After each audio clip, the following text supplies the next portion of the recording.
अभी मुझे कहता कि नहीं रखेगा, 4 साल मेरे साथ में रह लिया सब कुछ, अभी मुझे मेरा धर्म बदलवा के मेरा परिवार चुनवा कर अब कहता कि नहीं रखेगा। इस नालायक लौंडिया के रोने धोने को देखकर अपने को पिघलना बिल्कुल नहीं है, एकदम नहीं। मोतिहारी जिले में रहने वाली ये लौंडिया एक टीचर थी, पढ़ाती थी। अब्दुल से प्यार हो गया, फिर अपने परिवार वालों के खिलाफ जाकर उनकी कोई भी परवाह ना करते हुए अब्दुल के साथ दुबई भाग जाती है। वहाँ निकाह करती है, धर्म परिवर्तन करती है।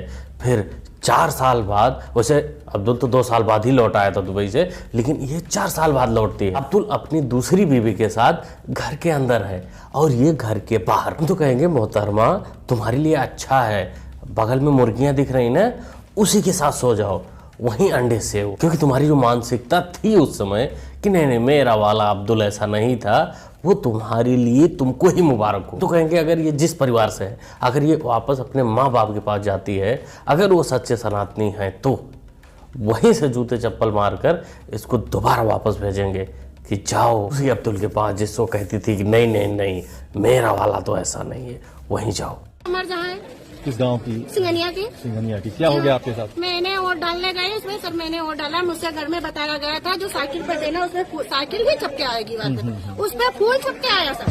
मैंने कहा देखिए सर वो फूल छपके रहा, आपकी वोट पड़ गई, जाइए बाहर बात कीजिए आ जाके। आपने साइकिल पे डाला? जी सर। और फूल निकला? फूल निकला। ओहो, मोहतरमा के साथ बहुत गलत हुआ, बहुत गलत हुआ। अरे ये फूल बहुत जिद्दी है, ये कमल का फूल बहुत ही जिद्दी है, कहीं भी खिल जाता है।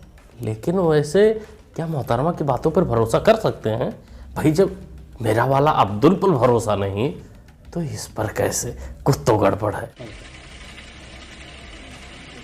हम आजाद, मेरा नाम कमर झा है, मेरे पति का नाम आजाद है, मैं सिंगनिया में रहती हूँ और मैं वोट डालने गई थी, बच्चा गोदी में था, उसको लेकर गई, बटन धोखे से दब गया और मैं अब संतुष्टि है, मुझे कोई दिक्कत नहीं। साला मुझे पहले ही शक था कि मोहतरमा के साथ कुछ लोगों ने मिलकर खेला किया है और हुआ भी वैसे। लेकिन सबसे बड़ी बात कि अब मोहतरमा संतुष्ट है।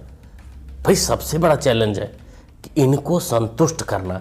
ये संतुष्ट हो जाए मतलब सारी दुनिया संतुष्ट।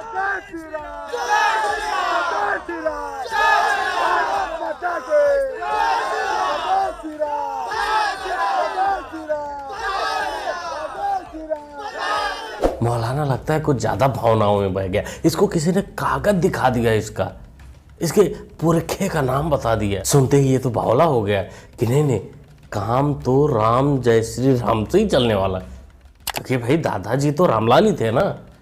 भावुक हो गया बेचारा। कांग्रेस खत्म हो गई, कांग्रेस मर गई और कांग्रेस अब आपको कहीं नहीं दिखेगी।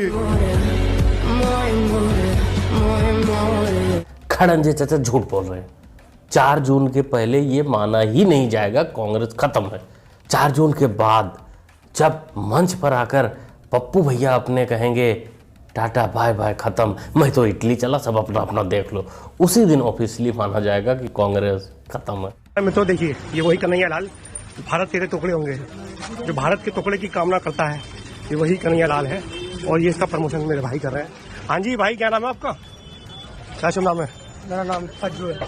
अज्जू भाई। और आपका? सूफियान। अज्जू, तुम्हारा नाम रियल नेम क्या है? जुनैद। कहाँ से आए हो भाई? हम आए मेरठ से। मेरठ से।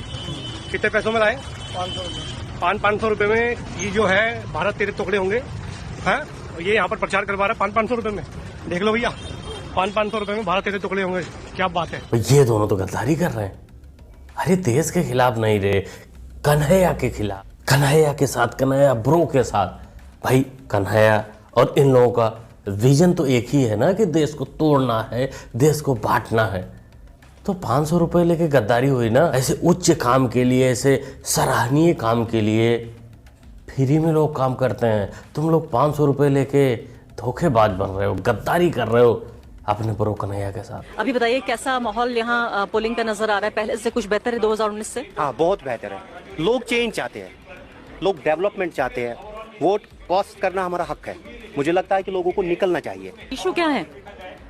इशू तो बहुत है यहाँ पर। जो पिछले पॉलिटिशियन आए हैं उन्होंने डिस्ट्रॉय करके रखा है। ये हालात खराब इस टाइम हम कहते हैं कि बीजेपी की वजह से है, नहीं है बीजेपी की वजह से। जो पिछले सियासतदान पिछले 70 साल से जो हुकूमत करके आए हैं उन्होंने हालात, एटलीस्ट हम आज ये कहेंगे कि हालात ठीक है, लोग घरों में से निकले हैं, डेवलपमेंटल लोग चेंज चाहते हैं। ये तो मैडम को झाड़ पर चढ़ा के नीचे से पैर ही खींच लिया। मोहतरमों को लगा था कि ये जिस प्रकार से बोल रहा है ये बीजेपी की बुराई पक्का करेगा और अपना कंटेंट रेडी, लेकिन हुआ नहीं ऐसा। एक और जख्म दे गया बेचारी को। समझो का बहुत बुरा दिन गुजर रहा है। अरे इसी को देख लो, इसी दरबारी को देख लो। कौन लड़ रहा है कांग्रेस से? अब पता नहीं कौन यहाँ से अभी पता नहीं कौन लड़ रहा है, हमें सब किशोरी लाल शर्मा लड़ रहे, इस बार राहुल गांधी नहीं है, पता है कि नहीं? ये इतना नहीं अनुभव है भाई, हम तो ये जानते हैं आप कांग्रेस से हो। अरे मैं तो पत्रकार हूँ भाई, मैं किसी पार्टी। घंटा पत्रकार हो झुनझुना चाचा, बच्चे बूढ़े नौजवान सबको पता है कि तुम दरबारी हो, तुम अपने मालिक के लिए इधर उधर दौड़ रहे हो और तुम्हारे मालिक को कुछ घंटा फर्क भी नहीं पड़ रहा है, फायदा भी नहीं हो रहा उसको, क्योंकि लोग जान चुके हैं, जनता जान चुकी है। तुम ऐसे ही झुनझुना बजाते रहो। बीजेपी के लोग राहुल गांधी जी को पप्पू क्यों बोलते हैं? वीके सिंह जी क्या है? वीके सिंह जी कुछ भी नहीं है डॉली शर्मा जी का आगे। अभी मेयर का चुनाव लड़ा था हमने सबसे पहले भी 2017 में, पसीने छूट गए थे बीजेपी के नेताओं के सबके। अब भी मुख्यमंत्री की चुनाव में तो डॉली शर्मा हम हार गए थे, लेकिन हमारी आत्मा नहीं आ रही थी। हम चुनाव हारे, आत्मा नहीं आ रही। हाँ, ये बात तो चमचों की माननी पड़ेगी, आत्मा की क्षमता इनकी बहुत है। ये जब द्वार द्वार पे जाते हैं और मांगने तो भगाए जाते हैं कि ठट ठट ठट ठट ठट निकल, फिर भी इनकी आत्मा गवाही नहीं देती कि ना ना हमारे साथ कुछ गलत हुआ है।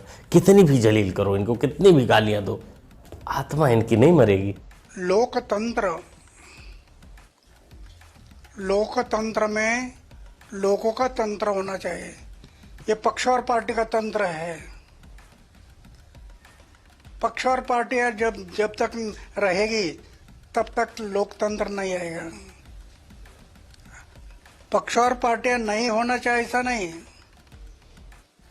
लेकिन समाज और देश बाजू में जा रहा। दादाजी फिर से सोकर उठ गए हैं। एक तंत्र इन्होंने 2012 में निकाला था, पूरा दिल्ली भुगत रहा है। पता नहीं अब इनके दिमाग में क्या चल रहा है। हम तो कहेंगे सो जाओ चचा, अच्छा है इस उम्र में सोते ही रहो, क्योंकि देश की जनता जाग चुकी है, अब नहीं आएगी बहकावे में। 2 तारीख को मेरे को वापस जाना है, 4 तारीख के नतीजे में जेल से देख रहा हूँ। अगर आपने मेहनत की और अगर इंडिया का गठबंधन जीत गया तो मैं 5 तारीख को वापस आ जाऊंगा, और अगर आपकी मेहनत में कमजोरी रह गई तो फिर देखो कब मिलेंगे। उसे गुरु सेठ दोबारा मिलने की क्या जरूरत है? अच्छा नहीं लगता क्या? वहाँ खाना तो अच्छा ही मिल रहा है ना। वैसे तो एक बात नहीं समझ में आई कि अगर इंडिया गठबंधन जीत जाती है चुनाव तो केजरीवाल कैसे बाहर आ जाएगा? सुप्रीम कोर्ट को खरीद लोगे, सीबीआई को खरीद लोगे, ईडी को खरीद लोगे, मतलब प्लान क्या है इनका? प्रचार करे, मेरे लिए भी रोड शो करे अपनी बेटी के लिए। बोलते हैं बेटी बढ़ाओ बेटी बचाओ, तो ये भी तो बेटी है। इस बेटी के लिए कब करेंगे? कब उस बेटा के आगे बेटी लोग नहीं देख रहे हैं। देखिए क्या किए हैं इन्होंने, बेटी को बढ़ाओ बोलते हैं, एक भी भाजपा में एक भी बेटी को इन्होंने टिकट देने का काम नहीं किया। तो एक बेटी ये खड़ी है तो बेटी के लिए प्रचार कर। भाई ये कौन सा तरीका है भीख मांगने का, वोट की भीख मांगने का? अरे ये सब करना है तो अपने दोनों पप्पू भाइयों से बोलो ना कि वो प्रचार करे। बिटिया जी, बीजेपी ने महिलाओं को टिकट नहीं दिया है, मैं तेरी बात हो सकता मानूं, क्योंकि स्मृति ईरानी हो गई, माधवी लता हो गई, कंगना रनौत हो गई, ये सब महिला तो नहीं है शायद। सवाल सिर्फ ये है, हम अडानी के हैं कौन, और इसका जवाब देने में भारतीय जनता पार्टी असमर्थ क्यों है? आपके फादर आए हैं। हम अडानी के हैं कौन? पिछले 6 महीने में अडानी का सबसे बड़ा पावर प्रोजेक्ट 60,000 करोड़ रुपए का राजस्थान में, और उसके लिए सैकड़ों एकड़ जमीन दे दी। हम अडानी के हैं कौन? और शिपिंग में पहले महाराष्ट्र विकास आघाड़ी की सरकार ने महाराष्ट्र में सबसे बड़ा कॉन्ट्रैक्ट दिया था, चलिए वो सरकार चली गई। अब केरल की सरकार ने, जहां से इन सब के लिए परम आदरणीय, सम्माननीय, अभिनंदनीय और जनता के लिए निंदनीय राहुल गांधी जी निवर्तमान सांसद थे, उन्होंने सबसे बड़ा शिपिंग का कॉन्ट्रैक्ट दिया। हम अडानी के हैं कौन? मुझे इसका जवाब चाहिए कि जब जब आपके राज्य में इन्वेस्टमेंट आता है तो कांग्रेस अडानी भाई भाई हो जाते हैं। प्यारी बच्ची आज फिर से पापा से पंगा ले गई। अरे जब पता है त्रिवेदी जी ऊपर से नीचे तक नंगा कर देते हैं तो उनके सामने आने का ही क्यों? वैसे अडानी को ये लोग गाली क्यों देते हैं ये देखो। तो आप पार्लियामेंट में तो इनको बुरा भला कहते हैं, अडानी अंबानी को सबको। जरूर कहते हैं। फिर वो वो तो नहीं भेजेगी इसलिए कहते हैं, भेजने से चुप जाते। दादा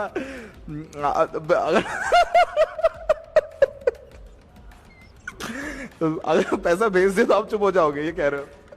अगर भेजो तो सही। मतलब अडानी अंबानी एक टुकड़ा तुम्हारे तरफ फेंक दें तो दौड़े दौड़े चले आओगे, उनकी बुराई बंद कर दोगे। टुकड़ा जब तक नहीं दे रहे हैं तब तक उनकी बुराई करते हो। क्या सोच, तो आप क्या कहना चाहेंगे ऐसे घटिया सोच पर? कमेंट करके बताइएगा। क्या ऐसा होता भी है? भाई पता नहीं, जो भी आपको लगता है कमेंट कर सकते हैं। ओवरऑल पूरी वीडियो आपने देखी, आपको कैसी लगी? पहले वाले क्लिप पर आपका रिएक्शन होना ही चाहिए कि ऐसे लौंडियों के साथ ऐसा ही होना चाहिए, इससे भी बुरा होना चाहिए। जिनको लगता है कि मेरा वाला अब्दुल ऐसा नहीं है, जो भी सोचते हैं कमेंट करिएगा। मुन्ना भाई को सपोर्ट भी कर सकते हैं, सुपर स्टिकर के माध्यम से कर सकते हैं। सबसे बड़ी तो आप चैनल को सब्सक्राइब करके भी कर सकते हैं, जो कि होता है बिल्कुल फ्री। तो सब्सक्राइब करिए, जुड़ जाइए। मिलते हैं अगली वीडियो में। Thanks for watching.